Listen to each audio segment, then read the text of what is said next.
Hey guys, Anthony here with a review on Firefox 66, which was released on March 19th. This is the second major browser update in 2019. In this video, I'm going to cover some of the key changes in this new browser update. First up, blocking of audio autoplay. When you visit a website set to autoplay a video, for example, Firefox will automatically mute the sound, and you'll notice a special icon when audio is blocked. You can click on the eye information icon in the address bar, and under Permissions, you'll see a couple of options to block or allow audio to autoplay. This feature is currently being rolled out in phases. Under Preferences and Privacy, you'll see this option to block websites from automatically playing sound. You'll need to check this box if it's not enabled yet. You can also set up exceptions for websites to autoplay audio. Next up, improved tab search.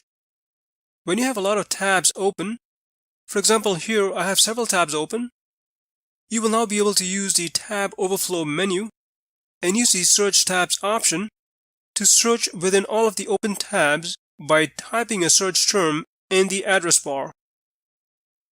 You'll also notice that the private browsing page has been redesigned for easier search functionality. Another improvement is scrolling behavior. When reading content on web pages, you may have experienced pages abruptly jumping around because content and ads may still be loading, and then you have to go back to that spot. Well, Firefox will now attempt to keep content from jumping around while a page is loading by supporting scroll anchoring. In Firefox 66, Mozilla has simplified security certificate warnings. Mozilla has updated these warning messages to be simple and straightforward on why the site may not be safe. You can read more about it. You'll find the link to this blog post in the description section. Another improvement is easier passwordless security. Mozilla has added support for Windows Hello in Windows 10. This will allow users to use fingerprint, face, or external security keys for web authentication. Firefox 66 also includes improved performance for Firefox extensions. Extensions now store their settings in a Firefox database instead of individual JSON files. This is expected to make the sites that you visit much faster.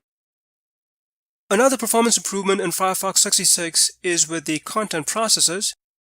Under Preferences and in the General tab, in the Performance section, Mozilla has doubled the content processes from 4 to 8, which is expected to improve overall browser performance and reduce crash rates. So these were some of the notable changes in Firefox 66. You can check the list of detailed changes in the release notes. You'll find the link in the description section. In terms of the BrowserMark benchmark test results, the overall performance of Firefox remains steady compared to the earlier version. On the other hand, Google Chrome continues to outperform. Well, that's it for now. Until next time, thanks for watching.